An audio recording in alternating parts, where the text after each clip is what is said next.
Magandang araw po sa inyo at welcome back dito sa ating pinakabagong video. At kagabi nga lang po ay natapos na yung preliminary competition ng Miss Universe Philippines na ating inaabangan at ating pag-uusapan yung overall production ng nasabing beauty contest. At the same time, yung title ng ating pag-uusapan ngayon ay delikado sina Atisa, sila Eliana at si Winwin Marquez dahil sila yung mga frontrunner sa nasabing beauty contest, pero merong mga agam-agam ang mga netizen dito sa paghakot nila ng award. Pero bago ang lahat ay huwag kalimutang mag-like at mag-subscribe na rin kayo para updated kayo sa ating mga latest issue. At marami nga po ang na-disappoint, na-dismaya dito sa MUPH preliminary competition dahil nga sobrang tagal po na nagsimula at natapos yung nasabing beauty contest, and then merong pang pasok kinaumagahan yung mga nanood dito sa preliminary round. So marami ang disappoint at nadismaya talaga dito dahil sa sobrang tagal mag-start. At the same time, yung production din, ang nanotice ko lang mga kapolitika, I agree dito sa mga sinasabi ng mga netizen na yung cameraman or yung focus is wala doon sa kandidata. Sobrang bilis nung transition ng camera at malayo pa minsan yung angle. So hindi na highlight, in other words, yung mga kandidata, at hindi maganda yung angulo nakuha ng camera dito sa MUPH preliminary competition, which is yun nga rin ang napuna ng mga netizen.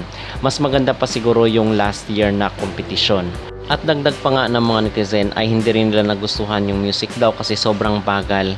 So hindi tuloy maiwasan ng ibang mga netizen na mapakomment at magbigay ng kailang opinion dito sa overall production ng MUPH sa taong 2025. So dito ay nakita po natin na napakaraming mga nag-stand out talaga at maraming nag-shine dito sa MUPH preliminary competition. Yung sinasabi nga natin na medyo mahihirapan ang mga hurado kung sino ba yung bagay na ipapadala doon sa Thailand para makipagbardagulan sa MU 2025. Ito bang mga baguhan or yung mga veterana na pagdating sa mga beauty contest. So kagabi is humakot po ng award itong malakas sa social media, malakas ang fanbase, sila Atisa, sila Winwin Marquez at si Eliana Maria Aduana. So ganun rin naman ang mga nangyari. Stand out rin itong tatlong ito, pero hindi rin po natin maipagkakaila at maitsapweran na merong mga dark horse or yung mga newbies na masasabi natin na baka ito yung hinahanap ng mga hurado or ng MUPH organization. So hindi natin alam kung yung nakikita natin ay the same sa mga nakikita ng judges dito sa nasabing beauty contest para sa taong 2025. So sinabi natin na humakot ng award si Atisa, si Eliana at si Winwin Marquez. Pero bakit natin nasabi rin na delikado silang tatlo? Kasi ayon sa mga netizen, which is I agree, na yun daw mga humahakot ng award usually ay hindi sila ang nananalo. Nagagamit lang sila for engagement, for fan base, at the same time yung views.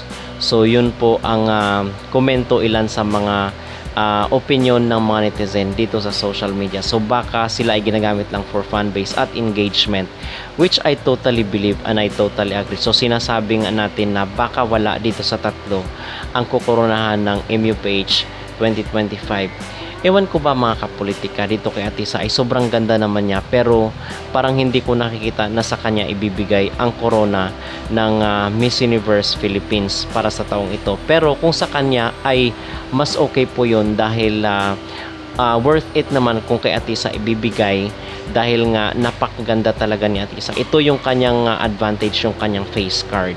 Okay, so yun po. At nakita ko rin yung improvement rin sa pasarela ni Atisa na malayo sa dati na mabilis at sobrang seryoso. Ngayon kasi is parang blooming itong si Atisa at parang ini-enjoy niya na lang yung moment.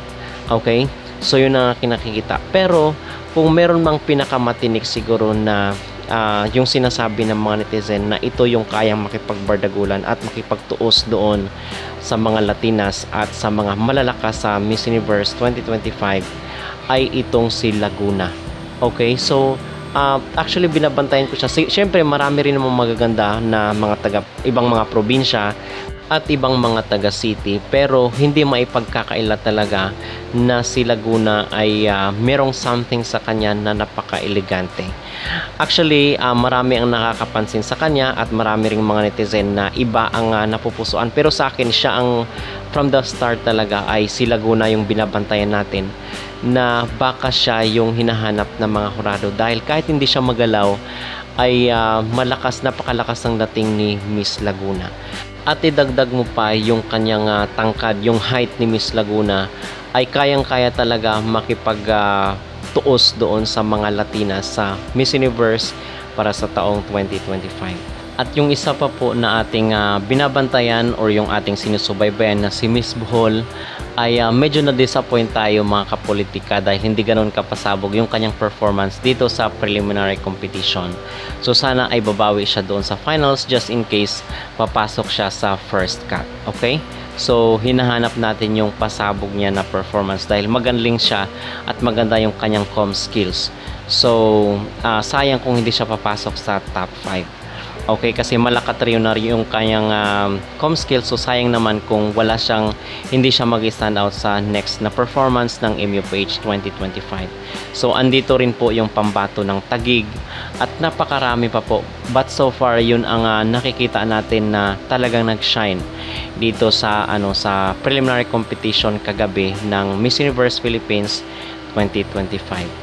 So kung kayo ang tatanungin mga kapolitika, sino yung sa tingin nyo na nag-shine at masasabi natin na ito yung hinahanap ng mga judges? At agree ba kayo na delikado rin sila at sila Winwin at si Iliana Marie Aduana dahil ang sinasabi ng ibang netizen na yung maraming award daw ay hindi daw sila ang nananalo? Kayo po ba ay agree? Mag-comment down below at huwag kalimutang mag-like at mag-subscribe na rin kayo para updated kayo sa ating mga latest issue.